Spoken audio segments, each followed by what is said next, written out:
We didn't always live on Mango Street. Before that, we lived on Loomis on the third floor, and before that, we lived on Keeler. Before Keeler, it was Paulina, and before that, I can't remember. But what I remember most is moving a lot.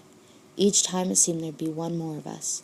By the time we got to Mango Street, we were 6. Mama, Papa, Carlos, Kiki, my sister Nenny, and me. The house on Mango Street is ours, and we don't have to pay rent to anybody, or share the yard with the people downstairs, or be careful not to make too much noise.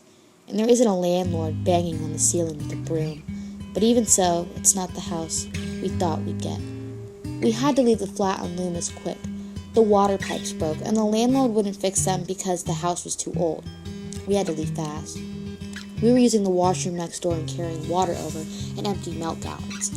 That's why Mama and Papa looked for a house, and that's why we moved into the house on Mango Street, far away on the other side of town. They always told us that one day we would move into a house, a real house, that would be ours for always, so we wouldn't have to move each year. And our house would have running water and pipes that worked, and inside it would have real stairs. Not hallway stairs, but stairs inside like the houses on TV. And we'd have a basement and at least 3 washrooms, so when we took a bath, we wouldn't have to tell everybody. Our house would be white with trees around it, a great big yard and grass growing without a fence. This was the house Papa talked about when he held a lottery ticket, and this was the house Mama dreamed up in the stories she told us before we went to bed. But the house on Mango Street is not the way they told it at all. It's small and red, with tight steps in front and windows so small you'd think they were holding their breath. Bricks are crumbling in places, and the front door is so swollen you have to push hard to get in.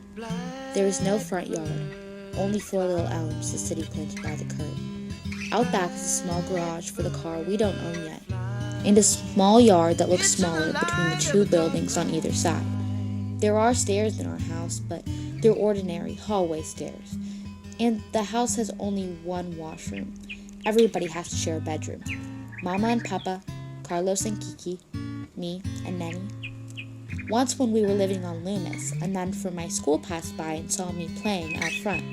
The laundromat downstairs had been boarded up because it had been robbed 2 days before, and the owner had painted on the wood, "Yes, we're open," so as not to lose business. "Where do you live?" she asked. "There," I said, pointing up to the 3rd floor. "You live there?" "There." I had to look where she pointed. The 3rd floor, the paint peeling, wooden bars Papa had nailed on the window so we wouldn't fall out. "You live there." The way she said it made me feel like nothing. "There. I lived there." I nodded. I knew then I had to have a house. A real house. One I could point to. But this isn't it. The house on Mango Street isn't it.